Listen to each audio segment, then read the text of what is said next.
গণ অভ্যুত্থান কোথাও শপথ করা লাগে না। গণ অভ্যুত্থান হলে কোথাও শপথ করা লাগে না। আমি শুধুমাত্র শপথের কথা বলেছিলাম এই কারণে, যেহেতু একটা বিশাল সুযোগ ছিল আমাদের একটা রিচুয়ালিস্টিক্যালি আমাদের দেশটাকে উত্থিত করবার, যে যদি আপনি শহীদ মিনারে বা রাজু ভাস্কর্যের সামনে এই শপথটা গ্রহণ করতেন, যারা শহীদ হয়েছে, যারা আজকে গুলির মুখে প্রাণ দিয়েছে, যারা পঙ্গু হয়ে রয়েছে, তাদের প্রতি যথার্থ মর্যাদা আপনি দিতে পারতেন যদি আপনি ওখানে গিয়ে বলছেন আমি ক্ষমতা এসেছি যেহেতু তুমি প্রাণ দিয়েছো বলে, আমি ক্ষমতা এসেছি তোমার রক্তের উপর এবং তোমার রক্তের সঙ্গে আমি বেইমানি করবো না।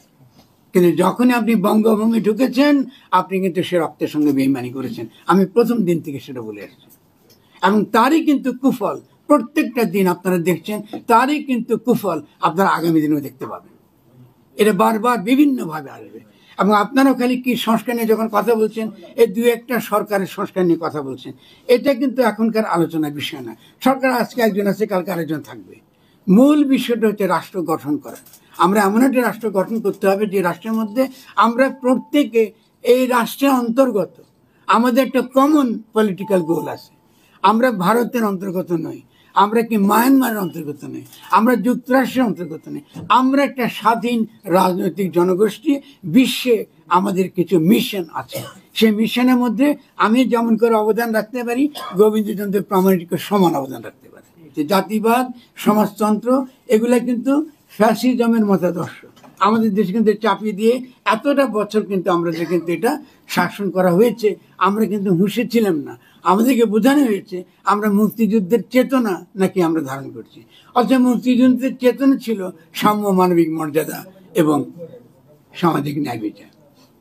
এই যে বললাম সাম্য, মানবিক মর্যাদা, সামাজিক ন্যায় বিচার, খেয়াল করেন এই তিনটে শব্দে যদি আপনি একজন ইসলামপন্থী লোকের কাছে যান, সেও বলবে এটা তার নীতি।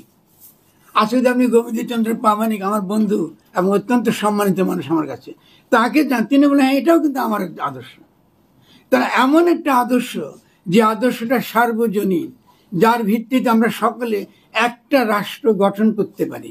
এই যে একটা রাষ্ট্র গঠন করবার যে অভিপ্রায়, এটাকে বলা হয় রাজনৈতিক জনগোষ্ঠী গড়ে তুলবার প্রক্রিয়া। এই দেখেন আরেকটা শব্দ ব্যবহার করলাম, রাজনৈতিক জনগোষ্ঠী।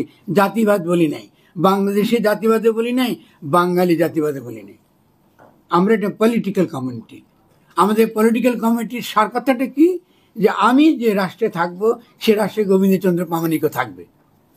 আমাদের মধ্যে ধর্মের পার্থক্য থাকতে পারে। আমি যে রাষ্ট্রে থাকবো সে রাষ্ট্রে একজন নাস্তিকও থাকতে পারবে। আমি যে রাষ্ট্রে থাকবো সে রাষ্ট্রে একজন ধর্মপ্রাণ ইসলামপন্থী মানুষ থাকতে পারবে।